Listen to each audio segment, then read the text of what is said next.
우리 찬송가 80장 우리 같이 찬양하겠습니다. 찬송가 80장입니다.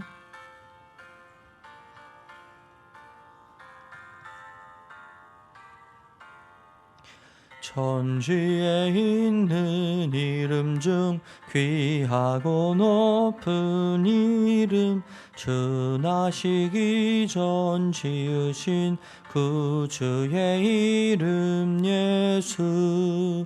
주 앞에 내가 엎드려 그 이름 찬송함은 내 귀에 들린 말씀 중 귀하신 이름 예수.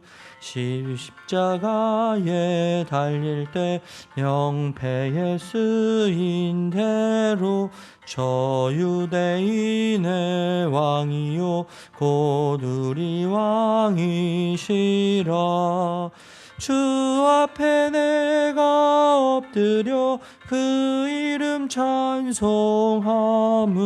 내 귀에 들린 말씀 중 귀하신 이름 예수. 지금도 살아 계셔서 언제나 하시는 일, 나 같은 죄인 부르사 참 소망 주시도다. 주 앞에 내가 엎드려 그 이름 찬송함은 내 귀에 들린 말씀 중 하신 이름 예수. 주 예수께서 영원히 어제나 오늘이나 그 이름으로 우리에게 참 복을 내리신다. 주 앞에 내가 엎드려 그 이름 찬송함은 내 귀에 들린 말씀 중 귀하신 이름 예수. 아멘.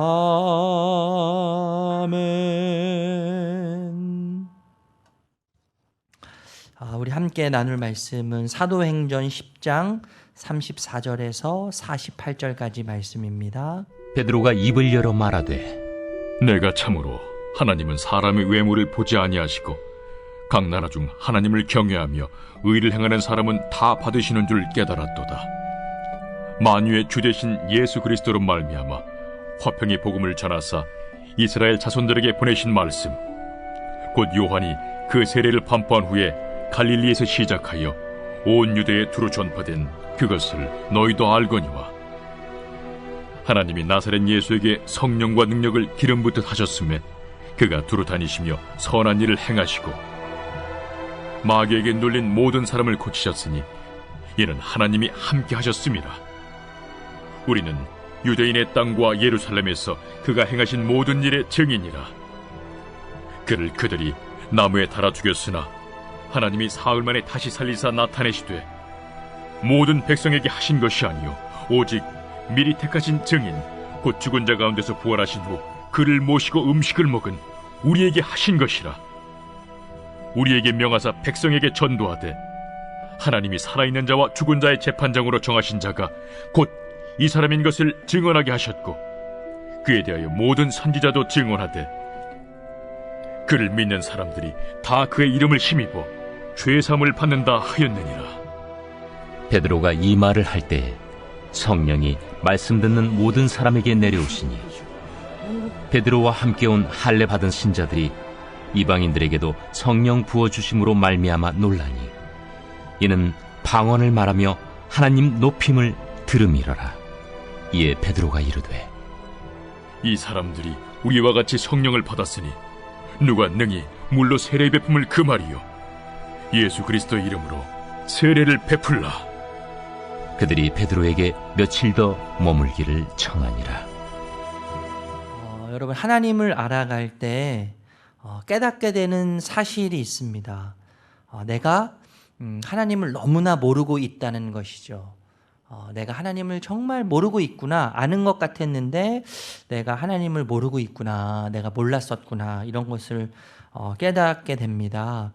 하나님을 알면 알수록 하나님이란 분은 참 신비롭고 그리고 위대하고 크시기 때문에 감히 내 삶에 또 내 머릿속에 담을 수 없다는 것을 정말 깊이 깨닫게 됩니다. 그래서 좀 전에도 말씀드렸지만 내가 하나님을 알고 믿는다고 생각했는데 하나님을 믿으면서 조금씩 하나님을 더 잘 알아간다고 그렇게 생각을 하고 판단을 했었는데 하나님을 알면 알수록 내가 진짜 하나님을 모른다 이것을 깨닫게 되는 것 같아요. 하나님에 대해 감히 다 알 수 없다 이렇게 이제 그 길로 하나님을 알면 알수록 그 길로 우리를 그 지혜가 우리를 안내한다는 생각을 갖게 되는데 여러분 베드로가 새로운 사실을 오늘 말씀해 보면 깨닫게 되지 않습니까? 하나님은 사람을 외모로 보지 않으시고 또 하나님을 경외하는 의로운 사람 또 의를 행하는 사람을 하나님이 받으신다는 것을 이제 베드로가 깨닫게 되었습니다.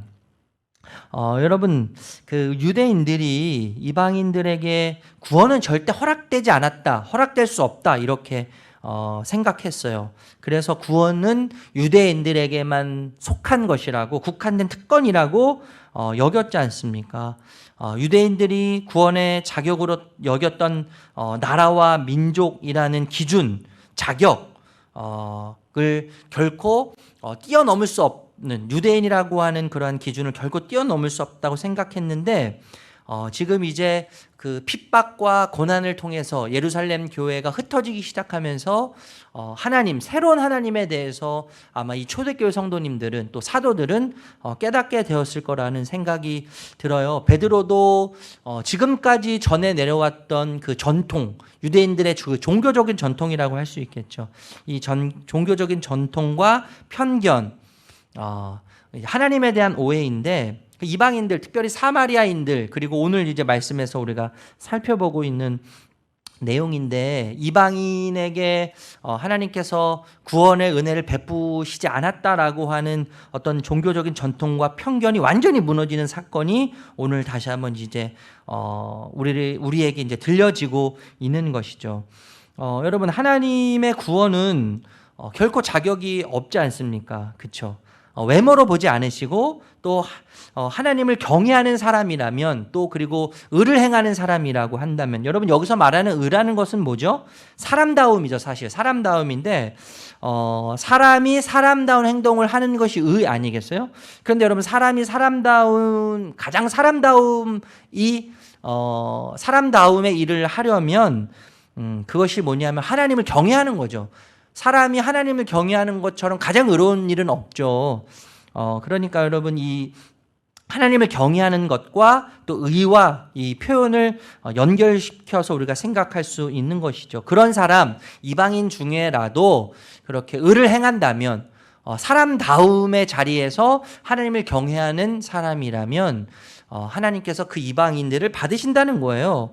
어떤 기준과 자격이 없고 그것을 뛰어넘어서 하나님을 구원하신다. 이렇게 지금 이제 베드로가 새로운 사실, 진리를 이제 깨닫게 되는 것이죠. 사실 여러분 베드로뿐만이 아니라 그 당시에 모든 사도들과 또 예루살렘 교회에 속했던 모든 유대인들 중에 예수님을 믿는 사람들은 이방인들이 교회에 나올 수 없고 또 이방인들이 구원받을 수 없다는 생각을 가지고 있었죠. 그러니까 여러분 이거 하나님에 대한 얼마나 오해입니까? 우리 또한 마찬가지 아니에요? 우리에게 있는 수많은 편견 그리고 한국 교회에 내려왔던 수많은 전통들이 하나님을 얼마나 많이 오해하게 합니까? 예, 하나님을 얼마나 작게 만들어요. 예, 작게 만들어요. 그래서 마치 그 하나님의 상자 속에 갇힌 원숭이처럼 동물원에 갇혀 있는 사자와 같은 하나님을 만드는 경우가 참 많다는 생각이 듭니다.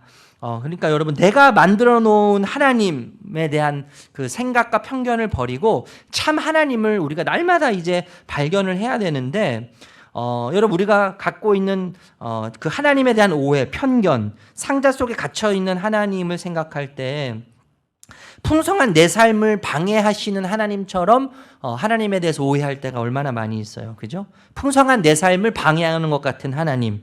예. 그죠? 그런 하나님에 대해서 우리가 정말 생각할 때가 많은데 뿐만 아니라 여러분 우리에게 절대적인 완전을 요구하시는 강요하시는 하나님으로 우리가 편견을 가지고 있을 때가 있죠. 그리고 자잘한 일에 관심이 없는 마치 군대의 그 최고 사령관 같은 하나님, 모든 것을 맡기고 그리고 뒤돌아보지 않고 앞으로 전진만 하는 아주 사병의 그 하나하나에 다 관심을 결코 가질 수 없는, 그래서 굵직한 것만 책임지고 결정하는 사령과 같은 하나님, 그런 하나님이라고 우리가 편견을 갖기도 쉽다는 거죠. 뿐만 아니라 아버지에 대한 부정적인 경험, 우리 육적인 아버지에 대한 부정적인 경험으로 인하여서 하나님 아버지도 어떻게 생각하는 거예요? 부정적 아버지에 의해서 만들어진 아버지 하나님에 대한 우리 편견이 있을 수 있는 것이죠. 제가 그런 분들 정말 많이 만나고, 저의 아내도 물론 그런 그 아버지에 대한 그 왜곡된 아버지 상으로부터 주어진 빚어진 하나님 아버지에 대한 상이 있었는데, 여러분 그런 편견들이 우리에게 정말 많이 있다는 것이죠. 그래서 우리 생각 안에 갇힌 하나님, 내가 만들어 놓은 하나님 안에서 하나님을 참 오해할 때가 많습니다. 그리고 하나님을 정말 작게 만들 때가 우리가 정말 많다는 생각을 하게 돼요. 그래서 여러분 우리가요 정말 이 말씀을 통해서 특별히 이제 큐티를 우리가 하게 되는데, 큐티를 통해서 내가 만들어 놓은 하나님, 우리는 끊임없이 우리가 하나님을 만들어 놓거든요. 그리고 하나님을 우리가 끊임없이 제안하고 그리고 끊임없이 하나님을 작게 만들어요. 그런 그 뭐라고요? 복음적인 모습들이 우리 안에 가득 차 있지 않습니까? 그런 모습들을 우리가 버리고 그리고 떠나서, 그 모습에 떠나서, 그런 습관들에게 떠나서 내가 만들어진 하나님을 생각하고 믿는 자리를 벗어나서 참 하나님을 발견하기 위해서는 끊임없이 말씀과 씨름하고 말씀 앞에 우리가 서야 한다는 생각이 들어요. 여러분 만약에 하나님이 우리가 생각하는 것처럼 기준과 자격을 제시하는 하나님이라면 어떤 하나님이라고 우리가 생각할 수 있겠습니까? 정말 어떻겠습니까? 만약에 하나님이 그러신 하나님이라면 여러분 생각만 해도 절망적이지 않아요? 생각만 해도 정말 아찔합니다. 그런데 여러분 하나님은요 어떤 자격, 하나님이 받으시는 사람, 하나님이 부르시는 사람은 어떤 자격도 없고 기준도 없고 어떤 외모도 제시하지 않으신다는 것이죠. 그런데 여러분 우리가 생각할 게 뭐냐면 이거예요. 여러분 진짜 하나님을 찾는 일에, 또 하나님께 가는 길에 자격이 진짜 없어서인가, 기준이 진짜 없는 것인가, 진짜 조건이 없는 것인가라는 부분이죠. 여러분 그렇지 않지 않습니까? 그죠? 하나님을 구약 성경에 보면 하나님을 본 자는 다 죽었어요. 하나님을 볼 수가 없었어요. 그리고 하나님을 만나기 위해서는요 정말 정결해야 되고 거룩해야 됩니다. 그런 조건이 분명히 있었죠. 그래서 제사를 통해서 거룩한 자만이 하나님께 나아갈 수 있었어요. 제사장들도 조금이라도 흠 잡힐 만한 것이 있으면 성소 안에 들어가서 어떻게 돼요? 그냥 죽는 거죠. 그러니까 들어갈 때 이제 방울을 달고 그리고 허리에 이제 끈을 매지 않습니까? 끈을 매서 방울 소리가 들리지 않으면 죽는 거니까 함부로 들어가지 못하기 때문에 이제 그 줄을 이렇게 당겨가지고 죽은 제사장을 꺼내는 건데, 여러분 하나님을 만나는 조건, 하나님과 가까이 하는 조건, 하나님과 함께하는 조건은요 조건이 없기 때문에 조건을 하나님 제시하지 않는 게 아니죠. 자격이 없기 때문에, 기준이 없기 때문에 하나님께서 그 기준을 제시하지 않는 게 아니에요. 그 기준에 맞출 만한 사람은 이 땅에 아무도 없어요. 그 자격을 갖출 만한 사람은 이 땅에 아무도 없어요. 그렇기 때문에 어떻게 해요? 하나님께서 친히 그 기준을 맞추시는 거죠. 그 자격을 하나님께서 스스로 갖추시는 거예요. 그래서 그 자격과 기준을 하나님을 찾는 자들에게 거저주시는 거죠. 자격과 기준을 하나님이 다 갖추셔서요.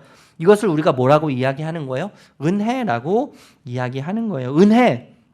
그래서 여러분 오늘 우리가 하나님 앞에 다시 설 수 있는 근거도 뭐예요? 하나님의 전적인 은혜에 있는 거예요. 우리가 하나님을 다시 찾고 부르실 수 있는 아주 근본적인 본질적인 이유는 하나님께서 우리를 위해서 모든 것을 하셨기 때문이죠. 우리가 해야 될 모든 것들을 하나님께서 예수님께서 이미 다 하셨어요. 그리고 우리에게 자격을 거저 주셨어요. 그리고 은혜라는 방편을 통해서 거저 우리에게 모든 것을 다 부여하셨어요. 주셨어요. 여러분 그렇기 때문에 여러분 우리는 은혜 아니면 살 수가 없는 자들입니다. 은혜 아니면 아무것도 아니에요. 우리는요. 은혜 아니면 어둠 속에서 끊임없는 방황을 해야 하는 존재들이 바로 우리입니다. 은혜 아니면 호흡할 수 없는 자들이 은혜예요. 호흡마저도 주님의 것입니다 라는 찬양이 있는 것처럼 여러분 은혜 아니면 우리는 이미 벌써 끝난 인생이고 은혜 아니면 우리는 호흡할 수 없는 자들이라는 것이죠. 그 은혜 앞에 오늘 하루도 설 수 있는 저와 여러분들이 되시기를 축복합니다. 뿐만 아니라 그 은혜를 하나님께서 우리에게 여전히 부어주셔서 그 은혜로 오늘 하루를 숨쉬게 하실 것이고 오늘 하루를 주님과 함께 동행하는 삶의 기쁨과 즐거움이 어떤 것인지를 깊이 깨달아 아는 자리로 우리를 이끌어 가실 것이라고 확신합니다. 이제 여러분 본격적으로 이제 베드로가 예수님의 사역을 요약해서 선포합니다. 오늘 우리가 말씀 읽었지만 여러분 지금 베드로를 통해서 지금 듣고 싶은 이야기가 뭐예요? 고넬료가 듣고 싶은 이야기가 뭐냐 하면 예수님에 대한 이야기거든요. 하나님에 대한 이야기예요. 하나님에 대한 이야기를 듣고 싶어서 지금 집안에 있는 사람들 다 모으고 아는 사람들을 모으고 형제들을 모으고 가족들을 모으고 친척들을 모아서 지금 베드로를 기다리고 있는데 그 이야기가 이제 시작되는 것이죠. 이제 예수님의 사역, 예수님이 어떤 사역을 하셨는지에 대해서 요약해서 이야기를 하는데 예수님 사역의 키워드는 화평의 복음이라고 이야기하고 있어요. 화평의 복음. 여러분 예수님이 탄생하실 때 천사들이 찬양을 했는데 어떻게 찬양했습니까? 요약하면 이거잖아요. 하늘에서는 하나님께 영광이고 땅에서 거하는 사람들에게는 평화다 이렇게 이제 이야기를 했는데 여러분 예수님의 사역을 요약하고 또 예수님의 사역의 키워드를 뽑는다고 한다면 평화, 화평이라고 이야기할 수 있는 것이죠. 예수님은 화평하기 위해서 이 땅에 오신 것인데 여러분 화평이란 무엇입니까?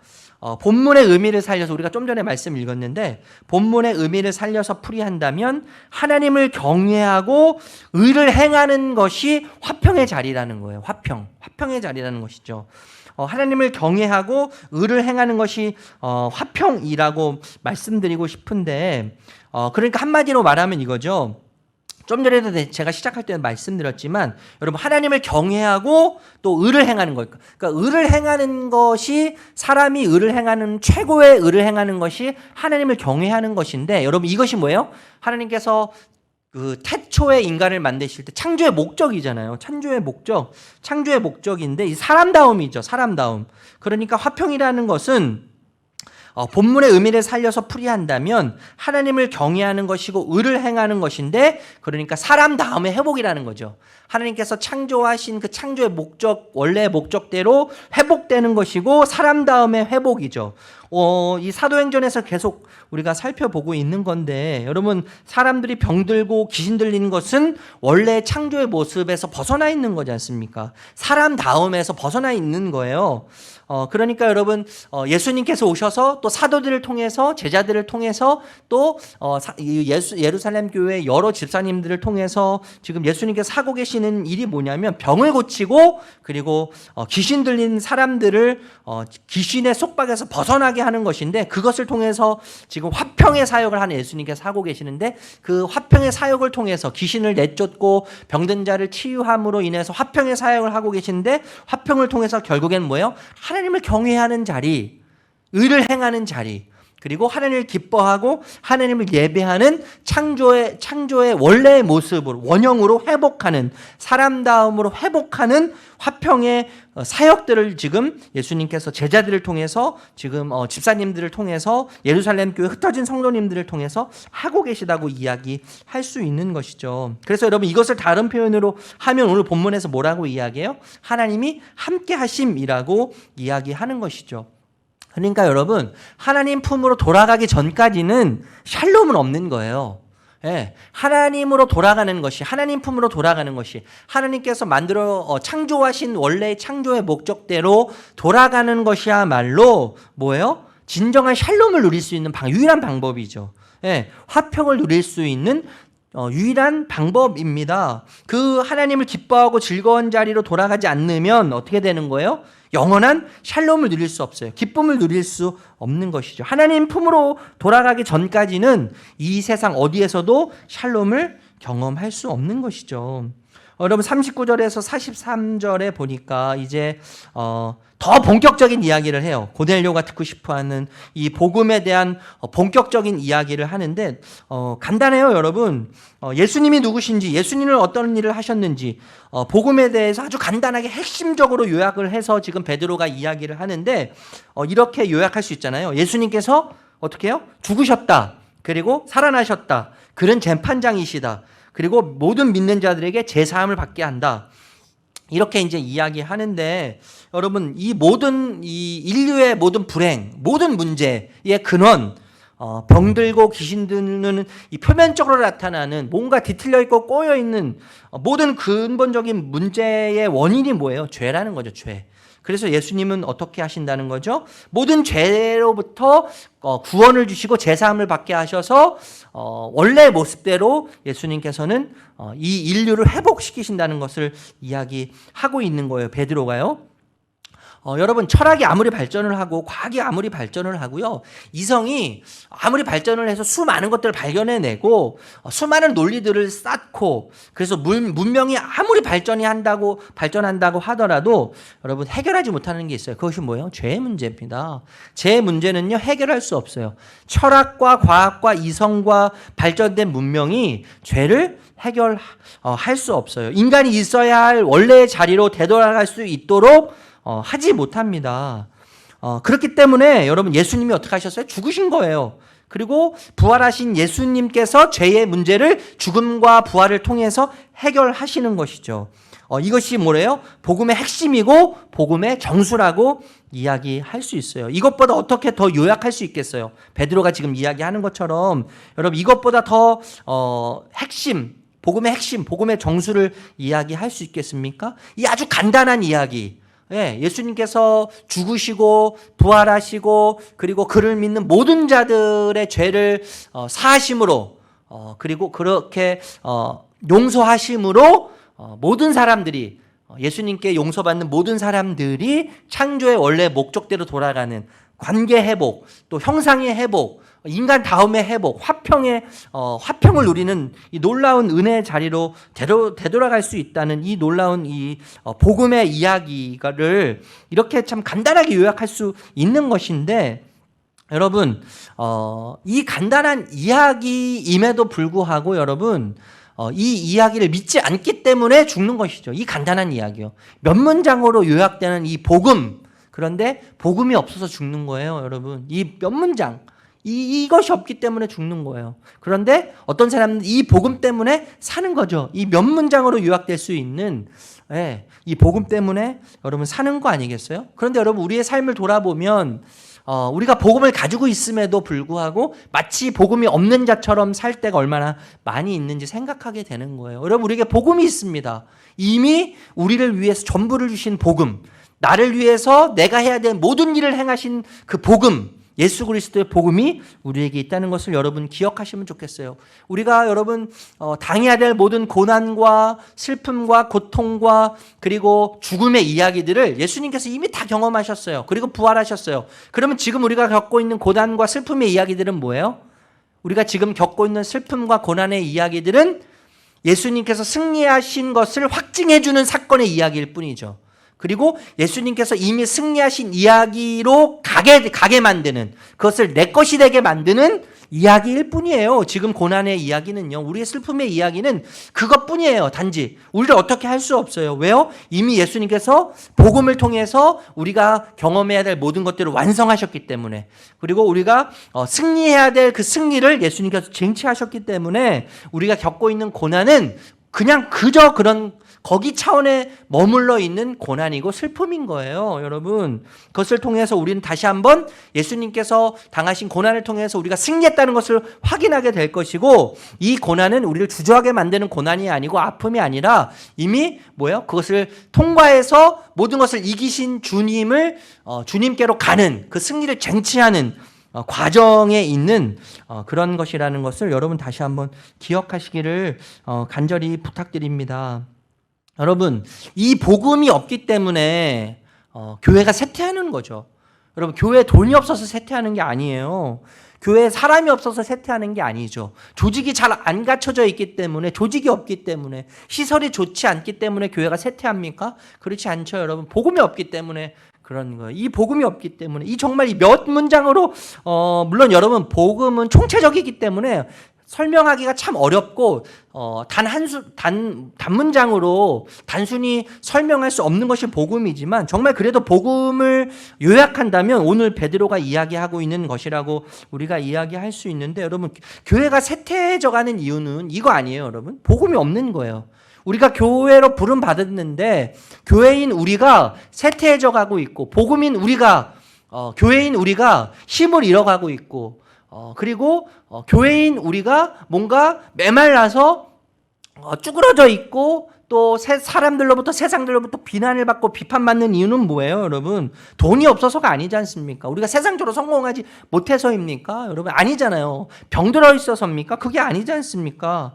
여러분, 이 소명, 하나님께서 우리에게 주신 복음을 통한 소명, 복음과 복음을 통한 소명을 상실했기 때문에 그런 거 아니겠어요, 여러분? 그래서 교회에서 여러분 정말 들어야 될 복음 얘기를 듣기보다는 오히려 예수님 이야기보다는, 복음 이야기보다는 투자 이야기를 듣게 되고, 부동산 이야기를 듣게 되고, 재산 이야기를 듣게 되고, 성공의 이야기를 듣게 된다면 여러분이 얼마나 슬픈 일이에요. 그런데 여러분, 교회에서 얼마나 많은 이런 이야기들이 지금 들려지고 있습니까? 예수님의 이야기보다, 복음의 이야기보다, 그리고 교회인 나로부터도 마찬가지 아니에요?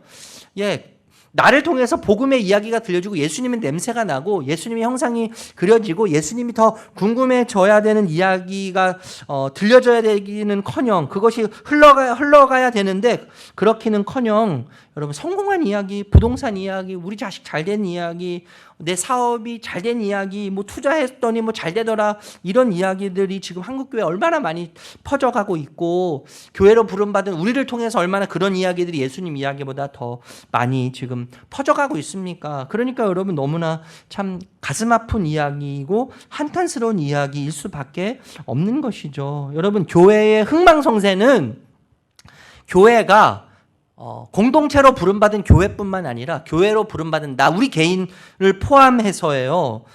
교회의 흥망성쇠는 우리가 복음을 얼마나 소유하고 있고, 그 복음대로 얼마나 몸부림치고 있고, 그 복음을 우리가 얼마나 보여주고 있느냐, 그것에 의해서 결정된다고 이야기할 수 있습니다. 그래서 지금 베드로가 뭐라고 이야기하고 있어요?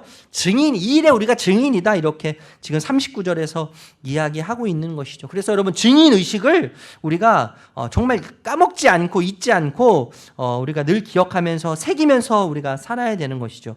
그런데 여러분, 이 복음이 증거될 때 아직 말씀이 끝나지도 않았어요. 근데 이 복음이 증거될 때 여러분 어떻게 됐습니까? 성령이 임했어요. 44절에서 48절의 말씀인데, 고넬료와 함께한 사람들, 이방인들에게 성령이 임했어요. 성령이. 우리 얼마 전에 말씀을 봤을 때는 어땠습니까, 여러분? 사마리아에 성령이 임할 때는 사도들이 와서 안수할 때 성령이 임했는데, 지금 이 고넬료, 가이사랴라고 하는 지역에 살고 있는 이 고넬료 이 집안에서는 지금 어떻게 성령이 임해요? 말씀을 듣는데, 복음이 증거될 때 성령이 임하는 거예요. 아마 여러분, 베드로가 가장 놀랐을 것 같아요. 베드로는 몇 년 동안 예수님을 따라다녔고, 그리고 얼마나 예수님으로부터 참 꾸사리도 많이 먹고, 얼마나 힘들게 예수님을 따라다녔어요. 그리고 나서 예수님으로부터 이제 부활하신 이후에 예수님을 믿지 못하다가 성령을 받았는데, 예수님께서 승천하신 이후에 성령을 받았는데, 고넬료와 거기에 모여있는 사람들은 얼마나 간단하게 성령을 받았어요. 그러니까 베드로가 여러 가지 생각이 들었겠지만, 가장 놀랐을 사람은 베드로였을 거라는 생각이 듭니다. 예수님의 복음을 통해 성령을 받는 것은 여러분 인간이 받을 수 있는 최고의 선물이죠. 그리고 이 일에 증인된 자들이 줄 수 있는 최고의 선물 또한 뭐예요? 예수님의 복음이고 성령을 받게 하는 거예요.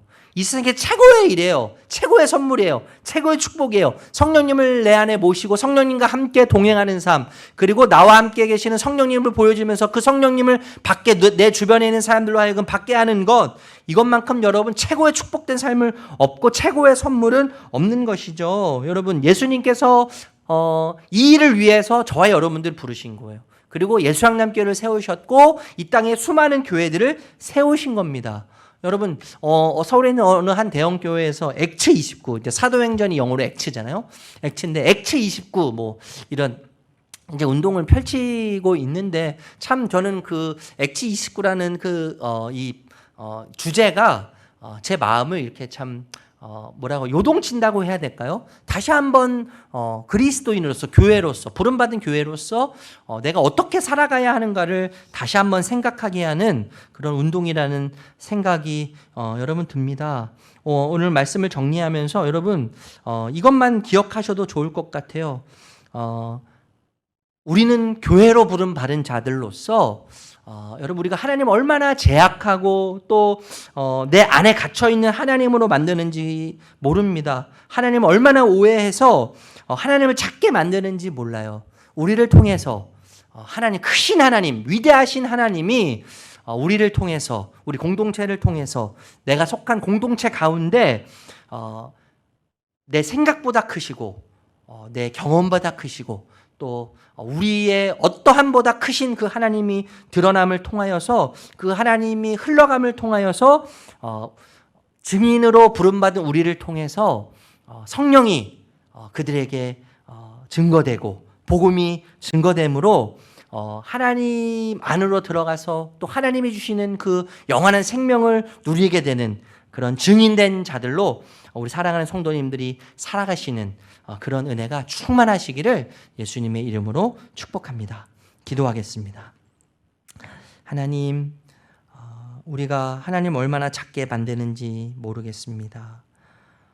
하나님을 얼마나 오해하면서 하나님을 상자 안에 가둬두는지 모르겠습니다. 주님, 우리 경험에 또 우리 생각에 또 우리가 나누는 이야기 가운데 갇혀 계신 하나님이 아니라 우리의 모든 것을 초월해서 계시는 위대하고 크신 하나님인 것을 잊지 않고, 하나님, 그 하나님이 우리 안에 계시지만 우리보다 크신 하나님으로 인하여서 우리가 어디를 가든지 교회로 부름받은 자들로 그 하나님을 드러내는 자로, 또 그 하나님을 궁금하게 만드는 자로, 그 하나님을 보여주는 자로 살아가도록 하나님 우리를 그렇게 인도해 주시기를 소망합니다.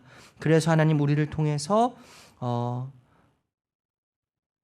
우리 인간이 누릴 수 있는 최고의 선물, 성령을 받고 하나님을 깨닫게 되고 하나님을 알아가는 일들이 정말 그 생명력이 우리를 통해서 흘러가는 은혜가 있도록 주님께서 은혜를 허락하여 주시옵소서. 예수님의 이름으로 기도합니다.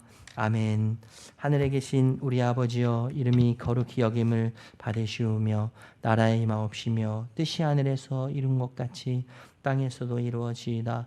오늘날 우리에게 일용할 양식을 주옵시고 우리가 우리에게 죄 지은 자를 사하여 준 것 같이 우리 죄를 사하여 주옵시고 우리를 시험에 들게 하지 마옵시고 다만 악에서 구하옵소서. 대개 나라와 권세와 영광이 아버지께 영원히 있사옵나이다. 아멘. 여러분 말씀을 생각하면서 기도하시고요. 그리고 우리 교회 중직자와 일꾼들을 위해서 기도해 주십시오. 우리 담임 목사님 연구를 보내고 계시는데 잘 충전이 되시고 또 후반기 사역을 잘 준비하실 수 있도록 성령의 지혜와 은혜를 달라고 여러분 기도해 주시기를 부탁드립니다. 또 우리 장로님들 사업장과 건강을 위해서, 우리 특별히 신영복 장로님 지금 4차 항암 치료를 마치셨을 텐데 온전한 회복을 위해서, 건강을 위해서 여러분 기도해 주시기를 바라고요. 우리 팀장님들, 또 우리 안수 집사님들, 또 우리 권사회 회장님들과 또 임원분들, 우리 권사님들 또 위에서 기도해 주실 때 주님을 사랑함으로 교회를 더욱 사랑하고 섬기는, 또 예수님을 드러내는, 또 예수님의 향기가 되는, 또 예수님을 궁금하게 만드는 놀라운 오늘 말씀처럼 그런 축복의 통로가 되는 교회로 살아가는 은혜가 있도록 여러분 기도해 주시길 부탁드리고, 그리고 개인 기도 제목들을 놓고 기도하시다가 자유롭게